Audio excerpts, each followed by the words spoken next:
A entrevistada do Carteira de Milhões de hoje é formada em administração de empresas, investidora no programa Shark Tank Brasil, sócia fundadora do Instituto Êxito e CEO da Atom.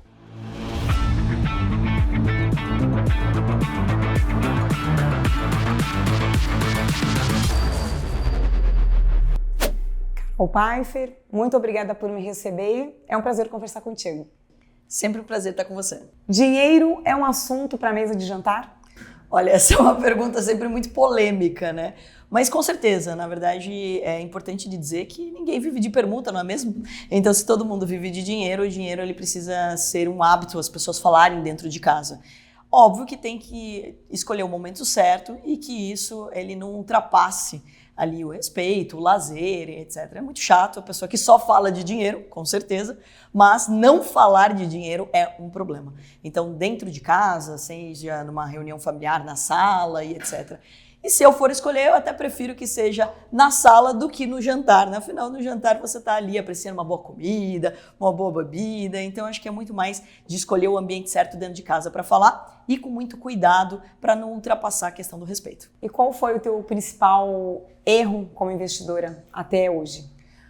Bom, eu acho que assim, a gente vai cometendo muitos erros e é isso que faz com que você melhore e avance, etc. Mas um que eu acho que mudou totalmente a história, inclusive, do que é a Atom hoje, foi o fato que a gente tinha traders dentro da nossa mesa e que eles montaram uma posição. Então, para quem não sabe, né, dentro da Atom a gente tem um braço educacional, mas a gente também contrata as pessoas para operar o nosso dinheiro, sem risco para elas. Até então, não existia uma plataforma de gestão de risco. Então, para quem é mais antigo no mercado financeiro vai lembrar que você colocava um dinheiro numa corretora e você literalmente podia perder tudo que você colocasse ali. Ele não tinha uma trava antes na plataforma para que você limitasse assim a sua perda. E a gente acabou tendo uma posição onde de sexta para segunda, né? Então passou o final de semana, a gente acabou perdendo muito dinheiro. Então essa questão de até excesso de confiança muitas vezes na pessoa, de não acompanhar de perto, então são vários erros que a gente acaba cometendo. Então eu acho que o principal deles é essa gestão. E isso fez com que a Atom criasse o que ela é hoje. Então é um erro, é grave, porque afinal a gente perdeu alguns milhões, mas isso fez com que a gente criasse uma nova estrutura onde tivesse essa trava e hoje isso beneficia assim, milhares de traders. Por quê? Porque hoje a pessoa tem dentro da casa dela uma gestão de risco eficiente, onde ela não necessariamente vai perder o que ela colocou ali. Ela pode limitar em R$100 ou em R$500 e isso vai travar a plataforma dela. Isso também fez com que a gente pivotasse o nosso negócio e tivesse traders espalhados pelo mundo todo. Então hoje, se uma mulher ela pode morar em Recife ou em Florianópolis e trabalhar com a gente, é graças a esse erro que a gente acabou passando. Se você olha para a sua trajetória, o que chama atenção como o maior acerto como investidora? Acho que com certeza ter começado a investir. Então eu sou de um mundo que era totalmente diferente do que é o mercado financeiro, que era o mundo da moda. Então a minha mãe tem confecção infantil, né, e loja infantil, a minha avó de adulto, e eu queria montar uma moda teens. E eu fui fazer administração de empresas, porque eu queria montar uma empresa e eu via todo mundo apanhando para ter empresa no Brasil, que continua sendo realidade, e daí eu não queria que a minha empresa fosse à falência. E daí eu fui estudar administração de empresas. No meu primeiro ano de faculdade, conheci o mercado financeiro e contra muita gente falando, tá louca, vai investir no mercado financeiro, você vai perder dinheiro, você não ia fazer moda. E eu acreditei e quis conhecer mais desse mercado. Então acho que o maior acerto que eu tive na vida foi me permitir conhecer um mercado tão promissor, meritocrático e que de fato me tornou uma grande investidora. Carol, e onde você gasta o seu dinheiro? Que pequenos prazeres, né, e luxos o dinheiro consegue garantir? Você sabe que depois que, né, eu me tornei educadora financeira, as pessoas acham que a gente não gasta dinheiro com nada, né? E mulher é óbvio, né, que gosta de gastar com moda, com sapato, com bolsa, etc. E eu ia fazer moda, então eu gosto sempre de me investir bem. Mas também é um problema ter me tornado investidora, principalmente do Shark. Porque a relação que eu já faço, putz, eu vou comprar tal coisa, mas eu podia estar investindo numa empresa, eu podia estar gastando com outra coisa, então eu sempre faço essa relação.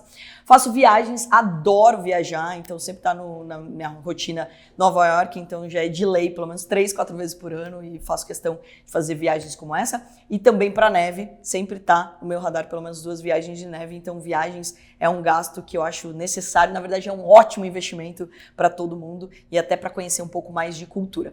E também sou presidente do Museu de Arte Contemporânea de Sorocaba. Há 10 anos me tornei voluntária e venho colecionando obras de arte. Então nos meus escritórios, na minha casa e etc, aprendi a fazer ali boas aquisições no mundo da arte, e isso é uma coisa que me chama bastante atenção. Eu tenho que até tomar cuidado com os leilões, inclusive, de arte, porque senão eu me empolgo muito.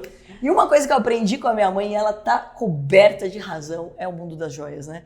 Não, gente, olha, muitas vezes a mulher é criticada sobre as joias, mas também é investimento. Então, ou seja, já que você vai gastar em alguma coisa, pense em gastar em coisas que possam também fazer parte ali do seu patrimônio de alguma forma. Então, o mundo da arte e o mundo das joias com certeza pode fazer parte. E é até curioso também de contar, né, que nesse mês da mulher, dentro do museu, a gente está fazendo uma exposição com mulheres. E a gente tem dentro do acervo 750 obras de arte, mais de 70 artistas mulheres. Eu sou super fã da Laura e da Lúcia, da Laura Matos, da Lúcia Castanho, estão dentro da minha coleção. E também fiz um investimento importante no Luca Benítez, que tem uma reflexão sobre o tempo. Olha que curioso, ele queimou 20 anos de obras de arte dele, pegou essas cinzas, colocou dentro de uma ampulheta e fez as mãos dele segurando essa ampulheta com as cinzas. E que chama Meu Tempo em Minhas Mãos, essa obra. Então eu gosto muito de obras que remetam a essa provocação, essa reflexão sobre o tempo, daí coisas também que remetam ao meu trabalho, volatilidade, dinheiro, provocação até sobre o nosso dia a dia e sobre o nosso ecossistema. Então eu gosto muito também não só de comprar por comprar ou porque o artista é famoso, mas algo que eu acredito e que eu vejo que tem valor no meu dia a dia. E o que temos na carteira de investimentos da Carol Pfeiffer? Nossa, muita coisa, né? Porque principalmente vale lembrar que eu tô há 18 anos no mercado financeiro e que também agora, né, recente, não tão recente, é a minha 5ª temporada no Shark Tank Brasil. Então, além dos investimentos que passam pela B3, eu também tenho investimentos em PMEs e até startups, né? Então, tem investimentos em alguns pools pela Bossa Nova. Então, vou falar até do mundo das startups, é bem interessante de falar isso, porque poucas pessoas conhecem e isso conectou muito com o que eu busco na Atom. Então eu sempre olho para EduTech, então você nunca vai ser capaz de criar todos os projetos, por isso que eu olho para startups que estejam ligadas à educação e tecnologia, afinal o DNA da Atom é educação e a minha maior paixão é educação. Então eu acabei investindo em EduTech. Invisto em esportes e saúde dentro também desse nicho, porque eu gosto muito do quanto isso relaciona com a produtividade e com o bem-estar e, obviamente, pessoas que têm um cuidado com a sua saúde, com o seu corpo, com a sua mente, são mais produtivas, são mais felizes, uma coisa é consequência da outra. E, por fim, dentro desse nicho ainda de startups, eu tenho um pool que chama Ladies, onde o comitê são só mulheres. Afinal, toda vez que eu participava de um comitê, era só eu de mulher, e quando tinha um pitch de uma mulher, ela ficava aliviada ao me ver. Então, a gente criou um pool onde os homens podem investir, mas o comitê são só mulheres. Mas é muito importante essa questão da representatividade, né? Com certeza. Imagina você chega numa sala onde você só vê pessoas que vão te avaliar e você não tem essa identificação, né, em nenhum aspecto. E muda totalmente até o como ela se sente mais confortável em falar com aquela pessoa, de explicar e etc. E vale lembrar que, né, assim, quando uma empresa ela é mais nichada no segmento feminino, não estou falando que os homens não têm habilidades ou não vão conhecer, mas você fala com uma mulher, ela passa por aquilo no dia a dia, então ela se vê não só como investidora, mas como cliente. Aí fica mais fácil de você fazer um pitch, de você argumentar. Então isso dentro do mundo das startups. Dentro do Shark, eu busco também empresas que tenham impacto na vida de outras pessoas, essa é a minha principal tese ali, por isso que vai de A a Z, desde defumadora de carne a coisas de esporte e educação. E no mercado financeiro eu sempre tenho, obviamente, uma carteira de renda fixa. O Brasil é uma ótima oportunidade para a renda fixa, continua sendo. Então, acabo tendo uma carteira significativa hoje em renda fixa, até pela exposição ao risco que eu já tenho. Afinal, a minha empresa é capital aberto, então já tenho uma grande exposição e também com os meus investimentos do Shark. E dentro da carteira de ações, que não pode faltar, é claro, sempre olho tanto para o mercado de small caps, que eu acho que sempre está depreciado dentro do mercado brasileiro, mas também no mercado tradicional, como quem está começando a investir, por exemplo, o setor bancário sempre é bom pagador de dividendos, sempre tem uma estrutura e etc. Então sempre tem na minha carteira algumas ações que são bem tradicionais, como o setor bancário, Petrobras e etc. E só uma curiosidade, na renda fixa, você destaca atualmente algum ativo para o investidor olhar? Sim, eu acho que assim, títulos, obviamente, eles sempre estão bem interessantes e você olhar para os títulos também atrelados à inflação. Então, acho que a gente tem uma boa perspectiva aí para os próximos anos. Você tem alguma regra de ouro quando o assunto é investir? Bom, eu costumo dizer que quando me perguntam qual é o melhor investimento, por exemplo, eu falo aquele que você dorme à noite. Então, ou seja, aquele que você entendeu os riscos que você está correndo. É muito importante de dizer que investimento é algo sério, afinal você passa uma vida inteira trocando dinheiro por tempo, tempo por dinheiro. Então é importante que você zele pelo dinheiro que você conquistou, pelo que você trabalhou, que você coloque ele para trabalhar, mas com muita responsabilidade. E a responsabilidade começa no conhecimento. Então, que você não seja refém da diquinha de alguém ou da opinião de alguém. Eu falei sobre título aqui, não é para você sair comprando ou sair comprando uma ação que eu falei aqui. Então, entendendo o teu momento e que você está ali alinhado com aquele risco que você está correndo. Porque senão vai tirar o teu sono, isso não vale a pena. Agora, ficar parado, por favor, não, né? Afinal, a gente tem grandes exemplos de grandes investidores no mundo que não criaram as maiores empresas, que não criaram a maior inovação de tecnologia, mas que principalmente focaram em ser investidores. Eu acho que o maior benefício que existe no mundo dos investimentos é você poder ganhar com alguém que já está trabalhando com aquilo, que já está tendo sucesso. Então, colocar o seu dinheiro para trabalhar e principalmente tendo hábito. E aproveitando, né, falando também um pouquinho mais com mulheres, já que a gente tocou nesse assunto, a importância das mulheres entenderem para elas e para os filhos. Vale lembrar que a mãe passa mais tempo com os filhos do que os pais. Então, se a mulher também falar sobre investimentos e for um exemplo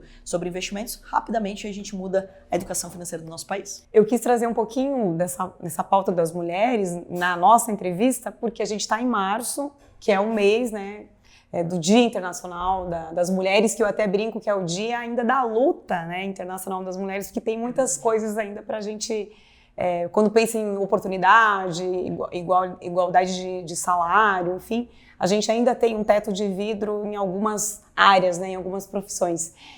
Mas a gente até estava comentando que vamos trazer esse tema, mas é muito bacana quando a gente olha mesmo para as pautas do investidor, perceber que a gente já faz isso sempre, né, de dar espaço e de ter essa percepção que tem que ter uma participação também das analistas, né, das empreendedoras, né, das empresárias. Então, acho que é legal a gente falar, mas não só em março. Interessante, né, que o quantos colunistas mulheres vocês têm, sempre se preocuparam em ter e tudo mais, e o quanto a gente vê, né, em todas as mídias hoje. Então, acho que cada vez mais a mulher está se posicionando.